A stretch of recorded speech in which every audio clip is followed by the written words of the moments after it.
नमस्ते, आप देख रहे हैं कच्चा चिट्ठा। मैं हूं आपके साथ जसप्रीत कौर। रूस यूक्रेन में युद्ध समझौते की सभी कोशिशें फिर से नाकाम हो गई हैं।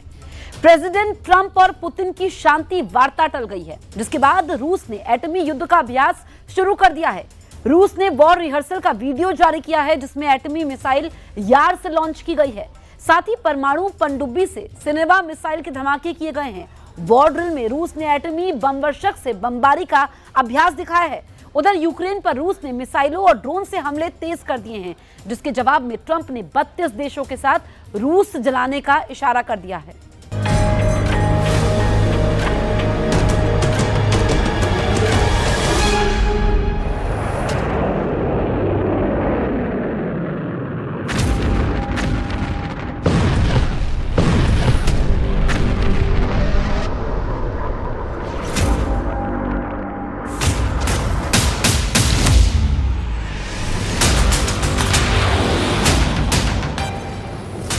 रूस यूक्रेन युद्ध का फाइनल राउंड शुरू। रूस में ताबड़तोड़ स्टॉर्म शैडो मिसाइलों के धमाके। पुतिन ने बदले में जलाए ज़ेलेंस्की के 2 शहर। एक तरफ प्रेसिडेंट पुतिन, दूसरी तरफ दुनिया की तमाम महाशक्तियां। लेकिन पलड़ा पुतिन का ही भारी है। हमले पुतिन के ही विनाशकारी हैं। युद्ध में पुतिन के हथियारों का बोलबाला है, तो उनकी कूटनीति की सभी चाल अचूक हैं। पुतिन ने ट्रंप के सारे प्लान की हवा खराब कर दी है। पुतिन ने ट्रंप को सबसे भयानक झटका दिया है। ट्रंप को फिर लगा करंट, झुकने को मजबूर। पुतिन ने ट्रंप से बुडापेस्ट मीटिंग में मिलने से इनकार कर दिया है। पुतिन ने ट्रंप की सीज फायर डील को बिग नो कहकर खारिज कर दिया है। पुतिन ने ट्रंप को धमकी दी है कि रूस अब अपने सबसे बड़े दुश्मनों का सफाया करने जा रहा है।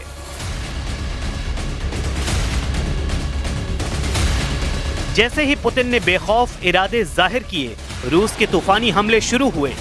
यूक्रेन पर सबसे भयानक हमलों का राउंड शुरू हो गया है। राजधानी कीव हो या फिर ज़पोरिज़िया, बम और मिसाइलों के धमाके से जल रहे हैं। अचानक रातों रात युद्ध का लेवल पुतिन ने बदल दिया है। जैसा कि ट्रंप ने कहा, युद्ध में कुछ भी मुमकिन है। कुछ वैसा ही हो गया। कहां सीज फायर की कोशिशें हो रही थी, कहां युद्ध की आग पूरे यूरोप तक भड़क गई है।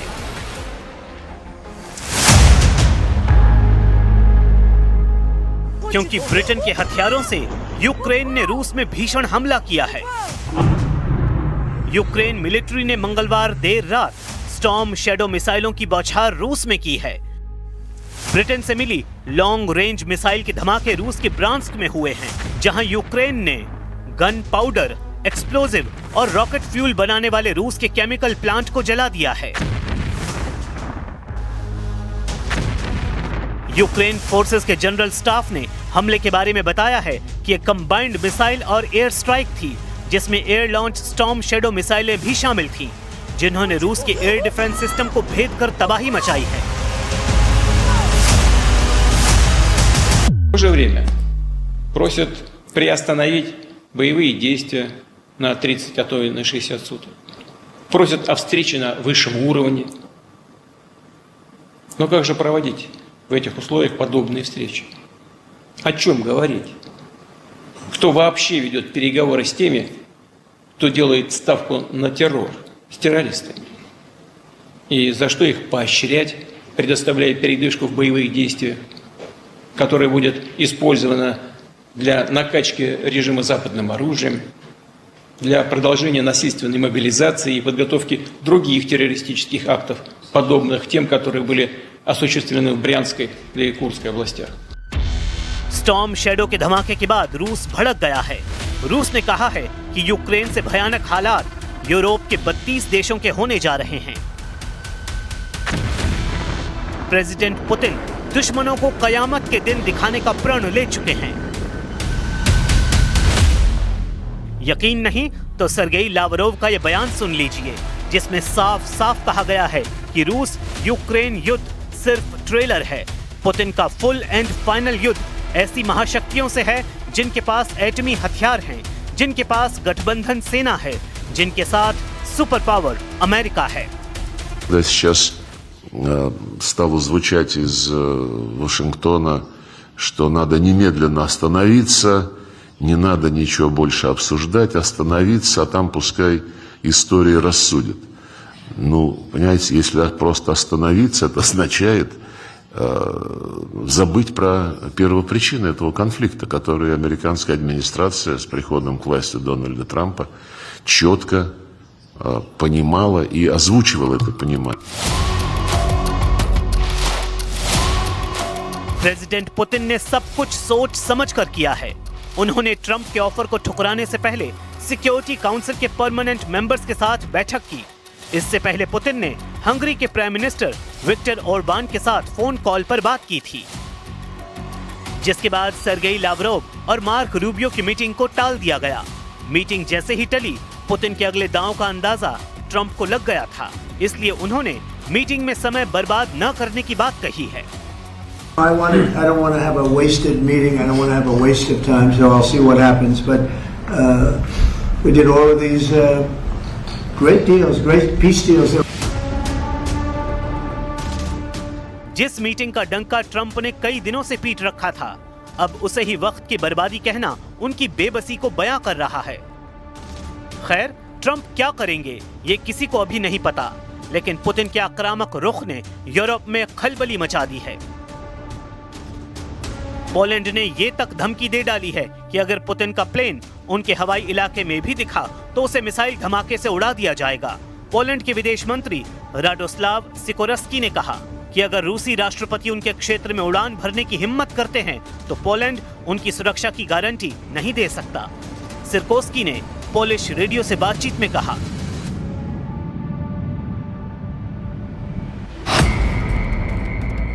मैं गारंटी नहीं दे सकता कि कोई स्वतंत्र पोलिश कोर्ट सरकार को ऐसे विमान को हेग की अदालत में संदिग्ध को सौंपने के लिए ले जाने का आदेश नहीं देगी। पोलैंड की धमकी के बाद हंगरी और बुल्गारिया ने पुतिन के लिए सेफ हवाई मार्ग देने का ऐलान किया है। असल में प्रेसिडेंट पुतिन के खिलाफ इंटरनेशनल क्रिमिनल कोर्ट ने गिरफ्तारी का वारंट जारी कर रखा है। वारंट में पुतिन पर आरोप है कि उन्होंने यूक्रेन से सैकड़ों बच्चों को जबरन रूस भेजा था। पोलैंड आईसीसी के कानून का पालन करता है, इसलिए पुतिन के प्लेन गिराकर उन्हें गिरफ्तार करने की धमकी दी जा रही है। हालांकि अब पुतिन ट्रंप की बैठक का कुछ पता नहीं, तो पोलैंड की धमकी का कोई मतलब ही नहीं बनता। मगर पुतिन की धमकी को हल्के में लेने की भूल कोई देश नहीं करने वाला, क्योंकि मिस्टर प्रेसिडेंट ने यूरोपीय देशों को दहलाने के लिए अपने जंगी लड़ाकों को अपडेट करना शुरू कर दिया है।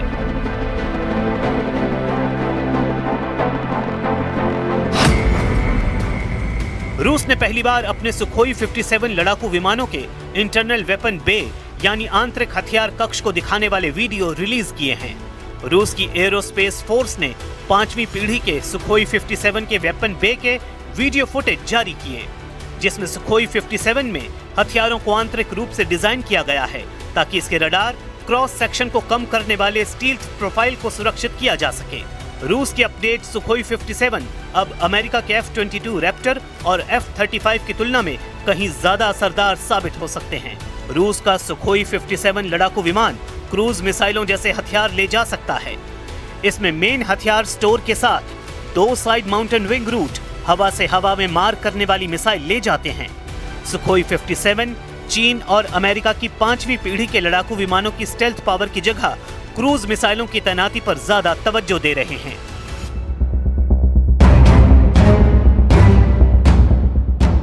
पुतिन का यह जंगी लड़ाका अपनी जेनरेशन के सभी जेट से कई मामलों में अनोखा है। KH-59 MK2 क्रूज मिसाइलों की बौछार से इस जंगी जेट ने यूक्रेन की फोर्स को भारी नुकसान पहुंचाया है। इसी तरह रूस ने अब हाईटेक वॉर में भी यूक्रेन को सरेंडर करवाने की तैयारी कर ली है। रूस के मशहूर हैकर ग्रुप किलनेट ने दावा किया है कि उसने यूक्रेन के सबसे बड़े ऑनलाइन ड्रोन मार्केटप्लेस का डेटाबेस हैक कर लिया है। रूस की सरकारी न्यूज एजेंसी RIA नोवोस्टी की खबर के मुताबिक साइबर हमलों से यूक्रेन को बड़ा झटका लगा है।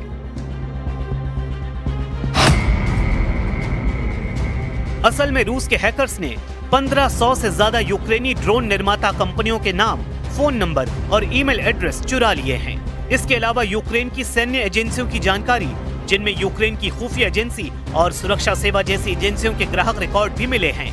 यूक्रेन की सबसे बड़ी ताकत बनी ड्रोन तकनीकी जानकारी भी रूस के साइबर सोल्जर ने हासिल कर ली है। इसमें कई यूक्रेनी ड्रोन और इलेक्ट्रॉनिक्स वॉरफेयर मॉडल्स के तकनीकी विवरण भी हैकर्स को मिले होने का दावा है। इन सब के अलावा हैकर्स ने दावा किया है कि उन्हें वित्तीय दस्तावेज भी मिले हैं, जिनसे पता चलता है कि 2024 में इस मार्केट प्लेस का कारोबार लगभग 2.1 अरब डॉलर था।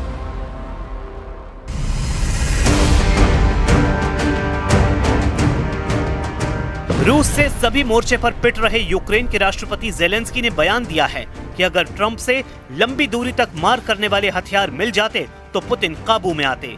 जैसे ही उन्हें ये पता लगा कि ट्रंप ने हथियार देने से मना कर दिया, रूस डिप्लोमेसी को साइड कर फिर हमलावर हो गया है। Росія знову робить все, щоб зіскочити з дипломатії.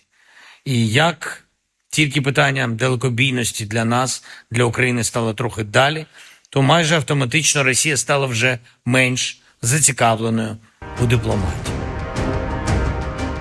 ट्रंप ने ज़ेलेंस्की को टोमाहॉक मिसाइलें न देकर युद्ध को जल्द खत्म कराने का प्लान बनाया है। पुतिन को खुश करने के लिए ट्रंप ने उनसे 2 घंटे तक फोन पर बातें की। वहीं ज़ेलेंस्की को व्हाइट हाउस मीटिंग में ट्रंप ने जोरदार डांट लगाई। ट्रंप का प्लान था कि खून खराबे की जगह अब सिर्फ टेबल पर युद्ध का नतीजा निकाला जाए।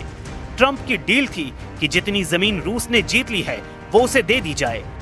ज़ेलेंस्की ने भी फ्रंट लाइन पर सीज फायर डील का ग्रीन सिग्नल दिया, लेकिन क्रेमलिन ने सारे मंसूबे पर पानी फेर दिया। पुतिन ने ट्रंप को 2 टूक बता दिया है कि वो किन शर्तों पर यूक्रेन में धमाके बंद करेंगे। पुतिन चाहते हैं कि यूक्रेन पूरे डॉनबास रीजन से दावा छोड़ दे। पुतिन चाहते हैं कि किसी भी शांति समझौते के तहत नेटो सैनिकों की तैनाती यूक्रेन में न हो। पुतिन की डिमांड है कि समझौते में यूरोपियन यूनियन की भूमिका न हो। पुतिन ने मांग की है कि पहले शांति समझौता हो, उसके बाद संघर्ष विराम। इसमें सबसे बड़ी मांग वही पुरानी है कि यूक्रेन नेटो से हमेशा के लिए दूरी बना ले, साथ ही रूस पर लगे सभी प्रतिबंध हटाए जाएं। ज़ेलेंस्की को ज्यादातर शर्तें मंजूर हैं। ट्रंप का तो ये भी कहना है कि जो भी नुकसान हुआ उसे भूलकर ज़ेलेंस्की टोटल सरेंडर कर दे। हालांकि युद्ध का अंत होने की गारंटी तब भी नहीं दी जा सकती। Були зустріч з президентом Сполучених Штатів Америки. Ми домовилися, що саме так спробуємо організувати діалог на лінії, яка є зараз. Саме таким був сигнал президента Трампа і його команді. Це було і публічно. Лінія фронту може бути початком дипломатії. पुतिन के ट्रैप में फंसे ट्रंप और ज़ेलेंस्की फिलहाल असमंजस में हैं। पुतिन को कैसे सीज फायर के लिए तैयार किया जाए, इसके लिए नेटो नेशन मंथन कर रहे हैं, जबकि पुतिन इस तैयारी में हैं कि यूक्रेन के बाद सबसे पहले किसे सबक सिखाया जाए। मुमकिन है जिस तरह पोलैंड ने पुतिन को परेशान किया है, उसका नंबर पहले लगे। Russia, using all kinds of ships, clunker feet, whatever, can reach, unfortunately, deep into Europe, and we should be prepared to counter that. And so I think not to build anti-drone and drone capacity these days would be responsible. Poland ने सितंबर महीने में रूस के 19 drone हमलों का आरोप भी लगाया। तब रूस ने पोलैंड पर हमले से साफ इनकार कर दिया था। पोलैंड नेटो का सदस्य है, जिस संगठन का नियम है कि अगर किसी भी सदस्य देश पर हमला हुआ तो वो भी सभी सेनाओं पर हमला माना जाता है। शायद पुतिन के लिए तब नेटो से भिड़ने का सही समय नहीं था, लेकिन अब वक्त और हालात पूरी तरह उनके पक्ष में हैं। ट्रंप युद्ध से दूरी बनाते जा रहे हैं। अमेरिका अगर पुतिन के मिशन के बीच में नहीं आया तो यूरोप का नक्शा बदलना तय है। ईरान और इजरायल के बीच युद्ध का तनाव फिर से बढ़ने लगा है। ईरान में रेवोल्यूशनरी गार्ड्स के बड़े कमांडर ने कहा है कि अगर नेतन्याहू ने ईरान पर नजरें टेढ़ी की तो ईरान उनके लिए जहन्नुम के दरवाजे खोल देगा। ईरान के टॉप कमांडर से पहले वहां के सर्वोच्च लीडर अली खामेनेई भी बड़ी वार्निंग दे चुके हैं। ऐसे में सवाल उठ रहे हैं कि क्या गजा में युद्ध विराम के बाद नेतन्याहू ईरान के खिलाफ कोई नया ऑपरेशन करने की तैयारी में है।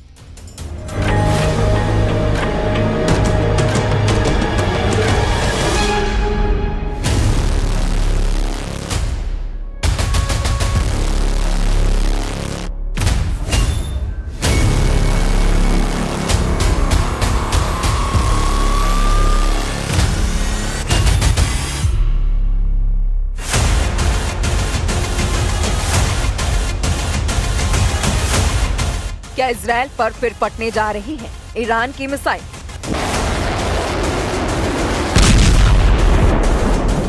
क्या तेल अवीव और हाइफा में इसी तरह होगा हमला?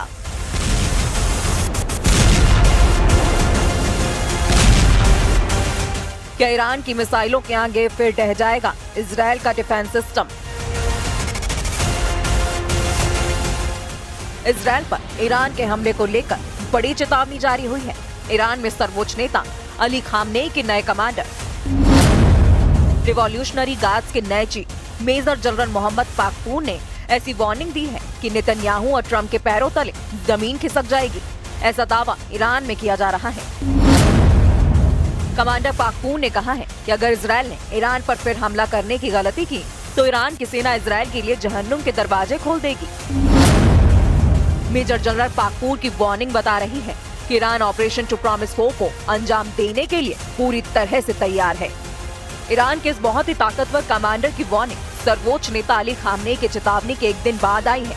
दोनों ने ईरान के दुश्मनों से कहा है कि 13 दिन के युद्ध के बाद अगला हमला उनकी जड़ें हिला देगा।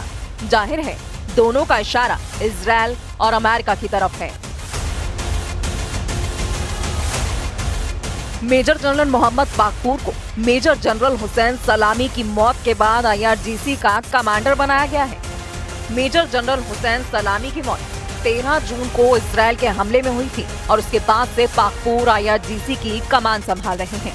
इजराइल के खिलाफ 12 दिन तक मिसाइल अटैक करने के बाद जब युद्ध विराम हुआ तो मेजर जनरल पाकपूर ने क्या कहा था, बहुत गौर से देखिए।